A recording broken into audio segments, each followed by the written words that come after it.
दोस्तों, क्या आपको पता है कि कल्पना चावला का स्पेस शटल जब धरती पर लैंड करने ही वाला था कि लैंडिंग के 16 मिनट पहले ही उनका स्पेस शटल हवा में ही ब्लास्ट हो गया और उनके साथ जो बाकी एस्ट्रोनॉट्स भी थे उस दिन वो भी उस खतरनाक हादसे में मारे गए। दोस्तों, उस हादसे के बाद बहुत सारी न्यूज़ मीडिया में लीक हुई जिससे ये पता चला कि कल्पना चावला की मौत कोई हादसा नहीं बल्कि एक साजिश भी हो सकती है। आज की इस वीडियो में हम आपको कल्पना चावला के साथ हुई इस दुर्घटना के बारे में बताएंगे कि वो एक हादसा था कि साजिश, और आपको बताएंगे कि आखिर उस स्पेस शटल को हुआ क्या था जो वो धरती पर उतरने से पहले हवा में ही ब्लास्ट हो गया। लेकिन दोस्तों, वीडियो में आगे बढ़ने से पहले अगर आपको ऐसी ही वीडियोस देखना पसंद है तो इस चैनल को सब्सक्राइब करके बेल वाली घंटी को जरूर प्रेस कर लें। तो चलिए वीडियो को शुरू करते हैं। दोस्तों, कल्पना चावला 20 साल की उम्र में अमेरिका में अपनी पढ़ाई पूरी करने गई और 3 साल बाद वो अमेरिका की नागरिक बन गई। अब 26 साल की उम्र में उन्होंने नासा को ज्वाइन कर लिया और 35 साल की उम्र में उन्हें पहली बार स्पेस में जाने का मौका मिला और उस समय वो बस एक ऑब्जर्वेशनल ट्रिप था। कल्पना के साथ 5 और भी एस्ट्रोनॉट्स थे और वहां उन्होंने अंतरिक्ष में करीब 372 घंटे बिताए।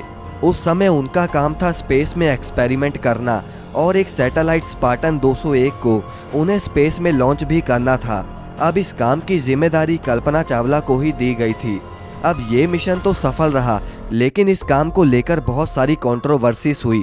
उस सैटेलाइट को अंतरिक्ष में छोड़ने की जिम्मेदारी कल्पना चावला की ही थी, लेकिन उस काम को करते समय सैटेलाइट में कोई प्रॉब्लम आ गई और वो काम पूरा नहीं हो रहा था और इसीलिए उस टीम में से 2 एस्ट्रोनॉट को शटल से बाहर जाकर उसे ठीक करना पड़ा। और बाद में कहा जाने लगा कि इस फेलियर की वजह कल्पना चावला है क्योंकि उन्होंने ही कोई गलती करी होगी। अब 5 महीनों तक ये आरोप कल्पना चावला पर लगता रहा, लेकिन 5 महीने बाद नासा की इन्वेस्टिगेशन में ये पता चला कि वो सैटेलाइट कल्पना चावला की गलती से नहीं बल्कि इंजीनियर्स में हुई मिसकम्युनिकेशन की वजह से हुई थी।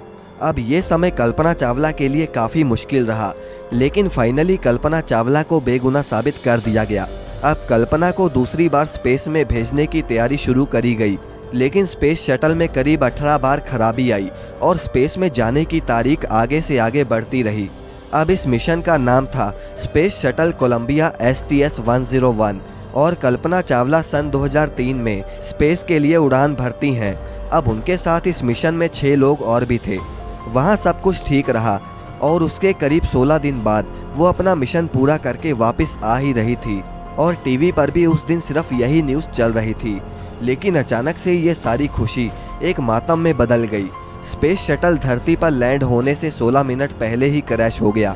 दोस्तों, अब ये हादसा हुआ क्यों? बाद में ये पता चला कि फोम इंसुलेशन का एक बाहरी शटल टूट गया था। अब नासा ने तो सारा इल्ज़ाम मरने वाले एस्ट्रोनॉट्स पर डाल दिया और कहने लगे कि अगर उन्हें इसके बारे में पता था तो उन्हें उस प्रॉब्लम को पहले ही फिक्स कर लेना चाहिए था। जब स्पेस शटल धरती के अंदर एंटर कर रहा था तो उस छोटे से डैमेज की वजह से बाहर की गर्म हवा स्पेस शटल में घुस गई, जिस वजह से स्पेस शटल टूटकर बिखर गया और कल्पना चावला की उस हादसे में मौत हो गई।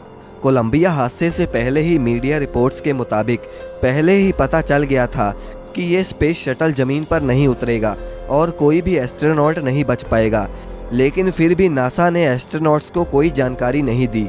अब इस बात का खुलासा मिशन कोलंबिया के प्रोग्राम मैनेजर ने किया था और उन्होंने बताया कि उन्होंने एस्ट्रोनॉट्स को इस बात का नहीं बताया क्योंकि वो नहीं चाहते थे कि वो एस्ट्रोनॉट्स अपनी ज़िंदगी के आखिरी लम्हों को घुट घुट के जिएं, और उन्होंने यही ठीक समझा कि हादसे से पहले वो बस खुश रहें क्योंकि मौत तो वैसे भी आने ही वाली थी। वैसे ऐसा भी हो सकता था कि अगर उन एस्ट्रोनॉट्स को प्रॉब्लम का पता होता तो हो सकता था कि वो स्पेस में अपनी प्रॉब्लम सॉल्व कर लेते और उनकी जान बच जाती। दोस्तों, वैसे आपको क्या लगता है कि नासा को वो बात उन्हें बतानी चाहिए थी या नहीं? कमेंट में हमें ज़रूर बताएं और हमारे देश की कल्पना चावला के लिए एक लाइक तो ज़रूर बनता है और इस चैनल को सब्सक्राइब ज़रूर कर लें।